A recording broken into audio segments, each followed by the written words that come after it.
What's up, everybody? It's your girl Ahlee the Great. Welcome back for another Gift of Greatness podcast. I'm a little excited. If y'all hear anything in the background, just vibe with us, okay? We're in a house where we got a couple people that's here. Just vibe with us. If you a real nigga, stay tuned and just enjoy the in the background, okay? So, I got a special guest here today. My boy, Mr. Drip Matthews. Mr. Splash. Please, without further ado, can you introduce yourself to the people? I want them to know you and feel your energy the same way I know you. I wouldn't have him on the show if he wasn't an extra special individual. So I'm going to have him give his official introduction and just let y'all know a little bit about Mr. Drip Matthews. Talk to the people, man. Yeah, man. I'm a native of Port Huron. I was born here, born and raised. Got a family from Pontiac, but this is where I spend most of my days at. I've been doing music since I was like 12 years old, for a long time, since we was like in like Central. Yeah. We was doing back then. Sheesh. Like 12. See, I didn't know that, bro. Yeah. A long time. I didn't know that. Yeah, I mean, I was, when I first started, I was trash, but I got real hip to the game real quick because I ran into Antoine and Demetrius. It was my homies. We had a little crew back then, and there was a rap too. Type, shout out to Type. Yeah, and so once shout I heard Type's bars, I was like, I gotta get a little bit better. But they let me live. I remember I rapped my first verse like in the lunchroom, and it was all right. That's how you feel. Yeah. So okay, and because I got a question, man. Can we talk about the track, man? Can you introduce the name of this track? My boy in Fashion. Yeah. Shout out to Fashion. Yeah, what up, Fashion? I had a track that I wanted to play, and my internet said nah. And I'm going to see maybe if I can come back to it, because the dramatic effect of how I'm going to play the track, I need to do it like that for the show. Because I need to know what this man was thinking on this crazy track. Yeah, Food Chain. Food Chain. Yeah, Food Chain. Okay, so was the album... Yeah. It was going to be... I was going to do a mixtape called Food Chain. Okay. And I wanted to have multiple. That's why the Food Chain part came into it. And Food Chain, the first song was named Food Chain. That was on like the first introductory song to it. Yeah. And so I had an ideal of like, I want to get a bunch of different rappers. Like back in the day when DJ, Drama and Gangsta Grills had a bunch of rappers on a mixtape. Yeah. It's like, I want to do that again.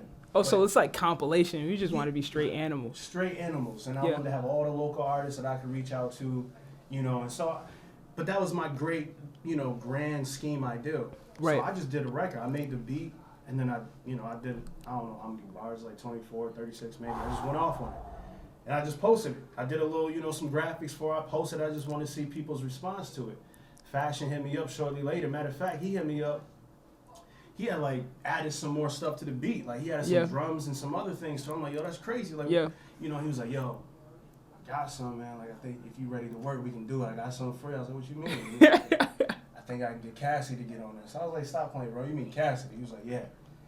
He told me how much the ticket was, and at that time I had money saved up for it. So I was like, call his people, tell him I'll send it through right now. Right. And it wasn't too much of a long negotiation. It was like a couple transactions back and forth. He said send the bread. I sent it to him. Right. And then that's how it came about. And see, that's love, and I definitely want to give my boy Fashion some love, because that's amazing. And one thing that crazy, one thing that stood out to me was because as soon as I saw the track and I was able to click on it, I was like, I gotta click on it. You know what I'm saying? I see it to my boys, and I thought it was cool, but I didn't see who it was featuring, because it was your name first, and I'm like, okay, so. What's interesting is when I did realize that you had the feature, to me, what stuck out to me was that you were able to not only, because most people think, oh, shit, man, Cassidy is super lyrical, so you have to kind of keep up, right? Mm-hmm. But to me, it wasn't even like, he kept up. To me, it was like you really created just a lens, and, I knew you could spit, but I didn't know. I didn't know I didn't know. When I pressed play, I didn't know I was going to I wasn't ready. As soon you need to let people know. I know, that's the thing. I've had some burners, right? But they've been here and there. They kind of go on under the radar. So with Right. Food Chain, that's why I really did it. I was like, yo, I gotta let these people know. Like, it had been a while since I even rapped, and I was like, I gotta let them know that I'm not done. And I got something to say. And when I put it out, like, obviously it was good because a lot of people gravitated towards it. Fashion came out, you know, and he dumped on it. Fashion verse, I know I set the tone, but he definitely carried the torch. You know, definitely. That man has never disappointed me. Yeah. Lyrically. For sure. That man has never disappointed me. I'm talking about old school fashion days too, back to where he was going off the dome just to let niggas know don't get this pretty boy shit. He was killer fast, right? Killer fast, right? Yeah. Yo. He was nasty with it. So it's still, I expected that, right, in facts, and we love that, and I expected that. Yeah. I knew that was coming, and I knew what to expect from you as far as bars, but I didn't know. They know now. It's a new level. They know now. So, got here. I want to get into this interview, man, because I had some spicy questions, and I want to know, and I'm sure that the viewership that we're going to be able to reach and the people that are going to be able to be connected to your name, I want them to know who you are, and I want them to be able to connect with you in an organic way and to continue to reach, because I know that you've traveled the world, man. And when I talk about who are you, we talk about an artist, a graphic designer, big brother, you know what I mean? Like Michigan native, but has been all over, you know, because you took some time away. So, you know, when you say Drip Matthews, like, who? If you want me to talk my shit, I'll tell people what my, you know. Talk to him.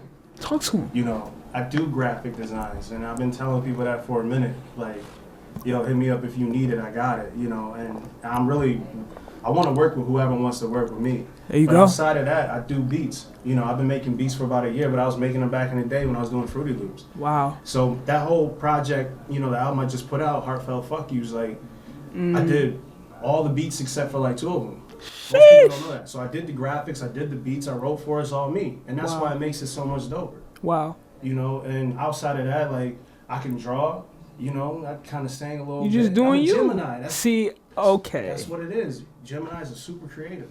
So, my thing is this, because I've said it a million times, how you do one thing is how you do all things. Yeah. So, what is it that is allowing you to be able to land into multiple arenas and master those things or be successful?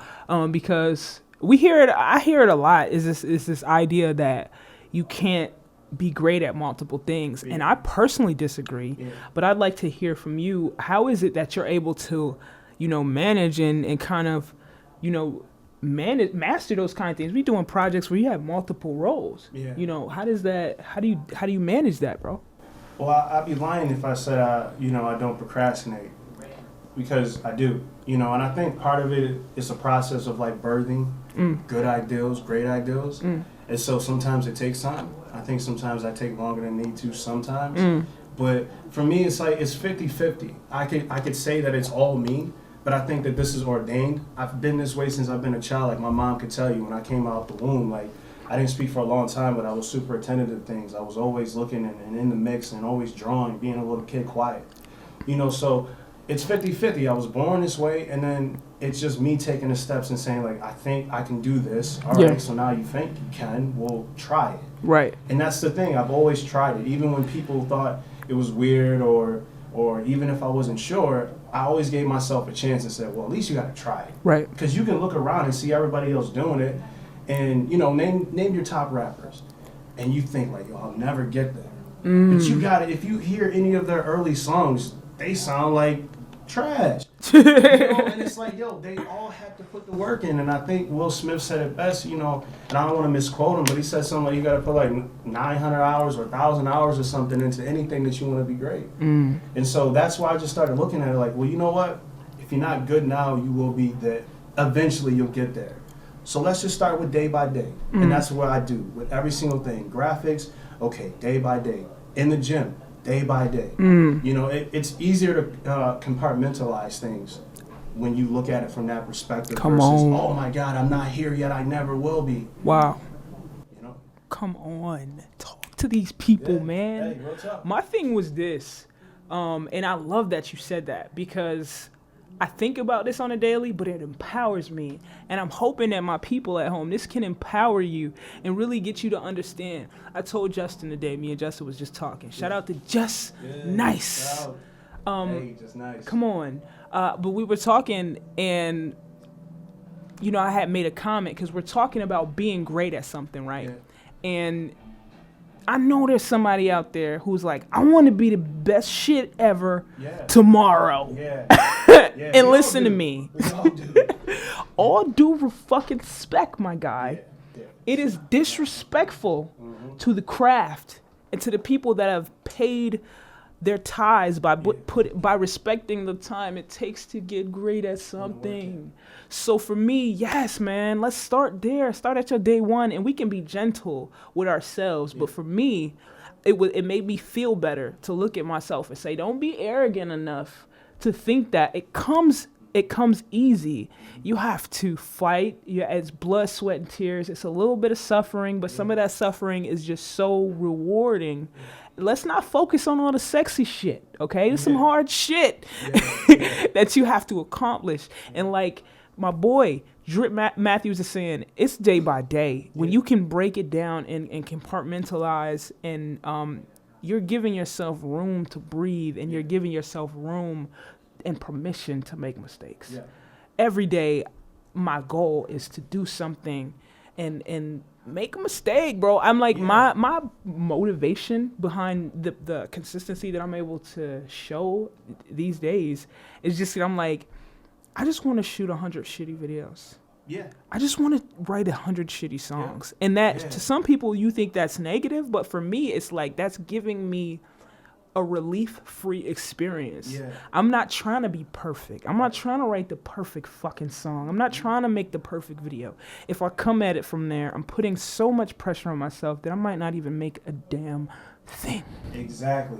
That happens a lot. The greatest rappers can probably attest to that, man. You be thinking like, you want this to be the top. This gotta be better than Drake and all of them. Yes. You never do that. So. Make a trash verse. Make a trash record. And then when you drop it and niggas tell you it's sweet, shut the fuck up and go make another one. Like, yo, we ain't done. Drop another trashy record. Because my thing was this, and I want to jump back into this next question because it's a good one. But my thing that I think got in my way at times, I'm talking to my young people out there. What got in my way at times is I was so, because I'm a doer. Now, let me not get off on a tangent. I would do something. For instance, Fall in Love Someday. I did that album, and Boy Fresh, my boy, I'll never forget. Shout out to Boy Fresh. He was like, what's next? And I was like, I'ma chill. I'ma let that simmer and shit. I really thought you could like marinate some shit. I'ma let that bubble. I was too P. Diddy. Can't touch that. And and it was a mistake. Don't be so fucking good that you're lazy. Definitely don't. Because it's, you know what they say in the industry, man, like the person who works, like what is it, hard work can beat talent or good talent or something like that. I forget what it, if that's the correct saying, but it's true. Like you can look in the music industry and you could be like, man, like this person can't sing like really, really good, better than this person, but they're always consistently putting out good projects. They're always there. They're in the mix. And they're welcoming whenever you run into them. Those things go a lot further than just someone being talented, and that's being super talented or just talented period. You have to always keep that ego in check because we run around here telling ourselves that we're gods, and we are. But at the same time, like it doesn't mean that you're not touchable, and it doesn't mean that you can't fall short. You can look in almost any mythology thing. There's always some guy that falls short or he does something, and that's the archetype of being super talented. There you go. A higher power. Is you're gonna go through trials and tribulations. Look in the Bible, with Jesus, like he was supposed to be the best of us, right? And he gave himself for us, but still people put him through the worst when he was down here. And this is somebody that's up here controlling the cosmos and all that, whatever you believe. But he still had to go through things, and so for us, being talented people, we have to remind ourselves, like, just because you're talented don't mean like it's just gonna fall in front of you. You gotta work for this. Talk to him, man. I love the symbolism. Very, very useful to take if you're not religious, that's okay. That is but definitely okay. it's okay. And if you are, great. The main thing is to take the symbolism of everything in your life. Yeah. Take, we often say, oh man, I only want to learn from this thing. No, learn from everything. Learn from it all. Take something from everything and find a way to utilize the tools you get to find strength and push you through. So, I just wanted to take a segment and let that be known, because I'm going to have viewers, and we're going to have viewers that secular and non-secular. Yeah, no disrespect. All are welcome, and it's never no disrespect, but just a caveat to that, my friends. Yeah. Take something from everything that's put into your path, man. Yeah. Learn from it all. I have a question. What value do you hope to offer with your gift? I mean, I definitely want to inspire people, but if things end up the way that I want it to be, I want to be a pillar, in this foundation of, I don't want to call us woke or whatever the case is. I want to be a good representation of my family, good representation of my community, good representation for people around the world that can say, you know what, like I look at Nipsey, I look at guys like that, and I'm like, they can show you that you can come from a tough environment, you can come from the hood, you can have all those ties, but you can still be a businessman, you can still be respectful, 100%. You can still provide things. So pretty much that's what I want to be. I want to express myself. Of course. And see what I can do and what I can't do. And of course. Hopefully I can do a lot more. But when it boils down to it, I want to secure the legacy by being a pillar. Let's go. I love that. We got no time to play around. We don't. Yeah. And, I'm gonna let that just sizzle in your spirit, or whatever that comedian be saying. What's his name? I want to give him credit because that's his shit. Country Wayne. Yeah. Let that sizzle in your spirit.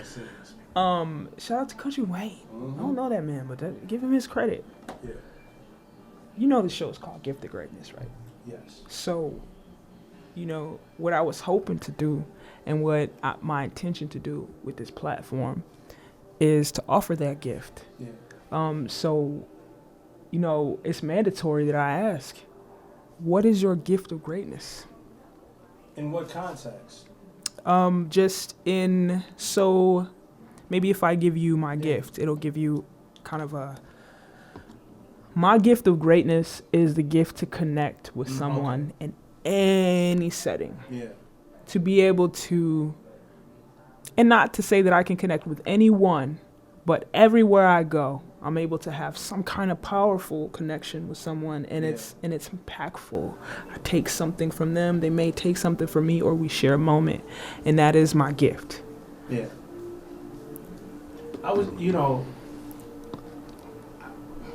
I can look back at the things that I've done and assume, but I think is being a leader. Looking at what I've done in my life, as far as I served 5 years in the military, and even before that, Thank you for your service. Thank you. And, I was put in the position of really leading, a pack of people, and no matter where I was at, I was always I always get pointed out, one, because I'm 6'3", so they always would look at me. And I guess before I used to be the person that kind of look down, look around, not really stand up to those, when people would have calling, I wouldn't be the one to raise my hand. But as I grew older and found myself being put in certain positions, I started being that person. I'll do it.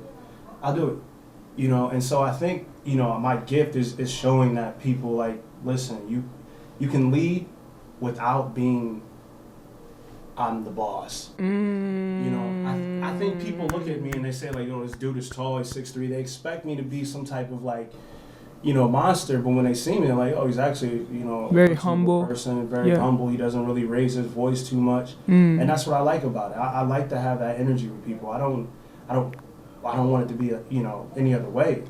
Absolutely. So I think leading naturally and not making people feel as if they're anything less than what they are because they're not in that position. Come on, man, and that is such a gift. And I hope I do it correctly. Sometimes I think I fall short, but I think that's what it is. It's I can't tell you, because I read this book called How to Win Friends and Influence People. I don't know if you've ever read that book, but I'm a huge follower of Warren Buffett. Yes. And I love that guy. Yeah. He's the funniest old dude ever. And not to take away from him by calling him an old dude, but he reminds me of my dad. He looks like my dad. He's such a goofy old dude. Like he's funny. And so I take his mentorship to heart. And not because of his money, but because of his charisma and his ability to connect with people. Yes. That was always something I always admired about Warren Buffett. Mm-hmm. He has employees that are loyal to the dirt to him, and he is great to his employees. So I read this thing in that book because I heard Warren Buffett say, I read that book 9 times. Mm-hmm. So I was like, I'm going to read it 10 times because that's my nigga. Yeah. I trust his work. I trust, his mentorship. Yeah. And there was this segment in the book about how, and I'm going to ask you this because I want to know, what do you think we all have in common as human beings? And then I'll finish that thought. Like, what do you think is the one common thing that we all need as human beings, that not necessarily food, but like what we all crave? Acceptance. I there's multiple things. I could say, I could say love. Right. All these other things, but I think truly it's acceptance. Right. To be able to grow, to be able to make mistakes. I can tell you countless times where, I was scared to speak up or do something because I felt I was going to be shunned for just being different. Right. And so I think if we had the acceptance, we would go so further as a people. And that's, I think that's one of them. That's 100%, 100% true, 100% true. And it kind of is the same message with a different wording, because what it said in the book was, everybody wants to feel important. Yeah. That's it. That's it. Everybody wants to feel important. Yep. So no matter who it is in your life, a key that has helped me to connect with people is if you can find a way to make the people you associate with, boss, coworker, girlfriend, partner, friend, if you can find a way to genuinely appreciate them in a way that allows them to have a sense of importance. I'm not saying that you need to go fucking, do everything that person wants. You don't have to people please. But if you can take 2 seconds to come outside of your own psyche and your own needs and me land, and to really appreciate another person, listen to that person, right? Figure out what is the spark, because we all have telltale signs, right? Like my cousin Joe Pesh. He loves dogs. Yeah, he's a dog guy. He loves fucking dogs, right? Yeah. And I love my cousin. So whenever we're talking and shit, he's real like, you know what I'm saying? Not to take away from him, because he's a tough ass dude, you feel me? But if you talk about a dog, he fucking lights up like a 9-year-old, bro. Yeah. He lights up. Yeah. So for me, that says to me, that's something that you appreciate, but the lighting up is the interest, right? Yeah. Now here's where I'm able to engage him and appreciate this thing about him. I love this dude. He fucking knows everything about dogs, bro. I believe it. If you literally just, like, if you had like a training dog issue and you was to call him like, Joe, my fucking dog, bro, I don't know how to train him and shit. Like, if you just, that's a way that I connected with him one time, right? Because he was fucking with his dog Boss. This was a while ago. I'll never forget it. But he fucking lights up like a kid, and he does little like shit. He'll be like wrestling him and shit. Like, but you can tell they're best friends. And I was asking him, like, how do you get him to, this was what it was. I don't mean to lose you guys, but I saw that interest and that love for dogs, and it gave me a place. Let me connect with him on this. Yeah. Let me really take myself outside of myself. Yeah. And let me just ask him. Yeah. And he was so excited to tell me everything I asked. Yeah. He was like, okay, that's cool. This and this and this. He was just going. Yeah. Because that's his shit. That's his thing. He knows dogs. He knows how to train dogs, and he loves them. So he just was like, yo. And it was so dope because I was like, damn, that's what that text means. Yeah. Appreciate a person in a way that you can actually see them. Yeah. It's not this fake shit people do. Nah. This flattery shit. Yeah. Flattery is the devil. Nobody wants you to flatter them. You see, people just want to be appreciated, like you said, for who they genuinely are. And if you can take yourself out of me land, you can see a person for their true heart and and that's when breakthroughs happen. Yeah. People ask me why I'm so genuine, because you get what you fucking give. Yeah. So with that being said, that awareness, now this is how it ties back to what you said. Long drawn out background. So when you're able to put yourself in when you're able to take on the leader perspective and still treat people like equals and to trust their fucking work and to trust what they can deliver you, they will trust you to lead. Yes. And they feel confident about your leadership because your leadership doesn't take away from them having their leadership as well. Yeah. So they feel very thankful. Like, people don't want to be controlled. Yeah. So that supervisor that's like, all right, everybody fucking know, not everybody fucking hates that guy. Yep. But the guy who comes in, who's like chilling, he might got an apple water bottle, he's just chilling, he's coming in to work, he's ready to work, and he's ready to work as hard as anybody on this fucking floor. Yep. And also, he don't give a damn if you call him Mr. Boss Man. He just want everybody to come in. Now morale is high, motherfuckers calling you sir and shit, you ain't even want that. Yep. It's beautiful, bro. That is how you create a level of importance. You have now made everybody feel like a leader. Yeah. And I got a quick example if you let me tell you. Please do. Right. And I'm not gonna say where I worked at, right? But I worked somewhere for like a year. And this is one of my first gigs where I got pulled in as a production, supervisor. So I'm the big man. And I'm the first one that they ever had. They never had that role. So it was the first guy they brought in, black dude, the first, and I was excited. And that job, particularly wasn't too hard. We had a line, and we had these parts that got dipped into a tank, and then they would cover them with some coating. So basically we coated auto parts, right? And so one of the first things I did when I started there, no one knows me, and these are all people from like Detroit, Mount Clemens area. So you already know the mindset, right? If they don't know you, no authority, right? Yeah, I ain't trying to hear nothing, right? First thing I did, put gloves on, and I worked with them on the line. And I worked with them on the line for a few weeks. It wasn't like I just came there for a day, right, and got my hands dirty. I stayed in there and I worked the line with them.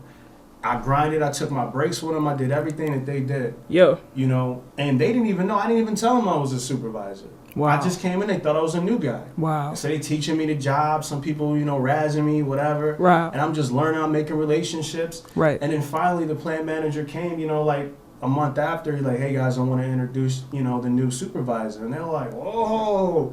They all surprised. But I earned their respect, and then two, I can now say that I understand what you go through. So it never was a situation where I disrespected them. I love it. If I had to turn the speed up because we're here to make money. I love it. I knew what they could do because I did it with them. Right. And I could pull them to the side and say, "Hey, listen, man, I know." Even if I had to, if there was a discretion, or I had to pull someone to the side and say, "Hey, man, I know you're probably having a hard day today. Listen, if you can get through here with me, I promise you I'm going to do something." Because I would do ice cream socials for them. I would come out of pocket. "Hey, listen, I know it's hard. Here's chickens, a bunch of chickens. I buy some ice creams. I buy them chips, pop, whatever." I used to throw pizza parties all the time. Smart because man. Because I felt like, y'all already going through a hard time. You're not getting paid a lot. I already know how it is. So here's how I get back to you. I'm not here to oppress you. I'm not here to put my thumb down on your neck. This is what I expect. And if you come with that, we ain't never going to have no worries. And most of the time, I'll take care of you. Yeah, we're take care of you. And that's how I learned to establish that relationship and really to lean on that side of being a boss or a leader. Right. People will go further.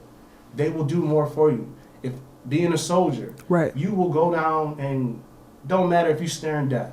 You could be seen right down there like, yo, I know when I go down that hallway, whatever, I'm gonna die. But I respect this man, this woman so much, and they're honorable so much. I'm gonna go with them down that journey no matter what. Right, and they feel like you will die for them. Yeah. And you will. And I've been for metaphorically speaking. Yeah.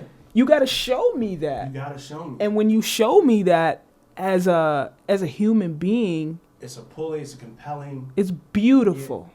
You know, it's everything, the beautiful. Greatness of what humans are and what we can be. That's a gift. It is. Thank you for your gift. Shit. Thank you for your gift. 100%. 100%. I don't like to brag sometimes, but yeah.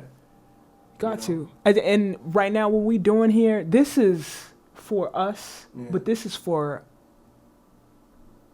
you. This is for everybody.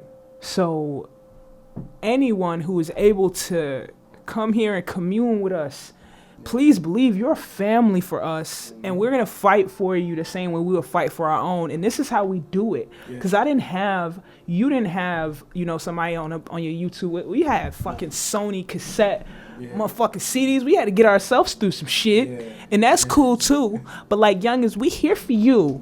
We going to step up to the plate. I'm going to take it all on, and I want to be able to pave that way. And here we are. Wow. Right now is the most, going through this time with the pandemic and whatnot, we don't have to touch on that. But going through this for a people, all people, right? And especially the Black community, because that's what we represent first, That's right. Is we have to be present.